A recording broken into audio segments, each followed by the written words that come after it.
ಪ್ರಭಾವಿ ಸಚಿವರಿಗೆ ಸ್ವಪಕ್ಷೀಯರಿಂದಲೇ ಖಡ್ಡ. ಇದು ರಾಜ್ಯ ರಾಜಕಾರಣದ ಸ್ಫೋಟಕ ಸುದ್ದಿ. ತುಮಕೂರು ಭಾಗದ ಸಚಿವರಿಗೆ ಹನಿ ಟ್ರ್ಯಾಪ್ ಪ್ರಯತ್ನ. ಪಕ್ಷದೊಳಗಿನ ಪ್ರಭಾವಿ ನಾಯಕರ ಹನಿ ಟ್ರ್ಯಾಪ್ಗೆ ತನ್ನನ್ನು ಪ್ರಯತ್ನ ಪಟ್ಟಿದ್ರು ಅಂತ ಹೇಳಿ ಗಂಭೀರ ಆರೋಪವನ್ನು ಮಾಡಿರುವಂಥದ್ದು. ಹೌದು, ಮಾಡಲಾಗಿದೆ. 2 ಸಲ ಅಟೆಂಪ್ಟ್ ಮಾಡಿದ್ದಾರೆ. ಹನಿ ಟ್ರ್ಯಾಪ್ ಯಾರೇ ಮಾಡಿರಲಿ ಅದು ಅಸಹ್ಯವಾದ ಕೆಲಸ.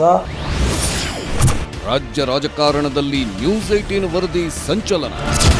ಹನಿ ಟ್ರ್ಯಾಪ್ ಮಾಡಲಿಕ್ಕೆ ಬಂದಂಥವ್ರನ್ನೇ ಟ್ರ್ಯಾಪ್ ಮಾಡಿದೆ. ಅವ್ರಿಗೆ ಸ್ವಲ್ಪ ಯಾವಾರಿದ್ರು ಕೂಡ ಚಾರಿತ್ರ್ಯ ವಧೆ ಆಗ್ತಾ ಇತ್ತು. ಎಲ್ಲ ಪಕ್ಷದವರು ಇದರಲ್ಲಿ ಹನಿ ಟ್ರ್ಯಾಪ್ ಒಳಗಾದರೂ ಇದ್ದಾರೆ. ಇದ್ರೆ ಪೊಲೀಸ್ ಸ್ಟೇಷನ್ಗೆ ಕಂಪ್ಲೇಂಟ್ ಬರ್ದು ಕೊಡಲಿ, ಯಾರಿದ್ರು ತನಿಖೆ ಮಾಡಿಸೋಣ. ನಾನು ಒಂದು ಲಿಖಿತ ಕಂಪ್ಲೇಂಟ್ ಅನ್ನು ಕೊಡ್ತೀನಿ. ಆ ಕಂಪ್ಲೇಂಟ್ ಆಧರಿಸಿ ಅವರು ತನಿಖೆ ಮಾಡಿಸ್ಬೇಕು.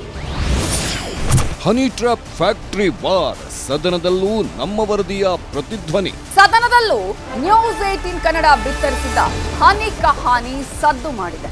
ಸರ್ಕಾರವೇ ಹನಿ ಟ್ರ್ಯಾಪ್ ಫ್ಯಾಕ್ಟರಿ ಇಟ್ಕೊಂಡ್ರೆ ಇನ್ಯಾರು ಯಾರಿಗೆ ಬುದ್ಧಿವಾದ ಹೇಳ್ತೀರಿ ನೀವು? ಸಿಡಿ ಮಾಡ್ತಕ್ಕಂಥದ್ದು, ಪೆನ್ ಡ್ರೈವ್ ಮಾಡ್ತಕ್ಕಂಥದ್ದು, ಇದ್ರ ಬಗ್ಗೆ ಸುಮಾರು ನಿಮ್ಗೆ ಹೇಳ್ತೀನಿ. ನನಗಿರೋ ಮಾಹಿತಿ ಅಂತ 48 ಜನಗಳಿದ್ದಾರೆ.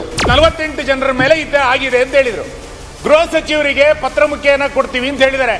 ಗೃಹ ಸಚಿವರು ದಯಮಾಡಿ ಇಲ್ಲೇ ಉತ್ತರ ಕೊಡಬೇಕು. ನೀವು ಒಂದು ಉನ್ನತ ಮಟ್ಟದ ತನಿಖೆಯನ್ನು ಆದೇಶ ಮಾಡ್ತೇನೆ ಮಾನ್ಯ ಸಭಾಪತಿಗಳೇ, ಇದು ಗೊತ್ತಾಗಲಿ.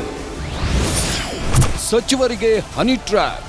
News 18 sensational breaking.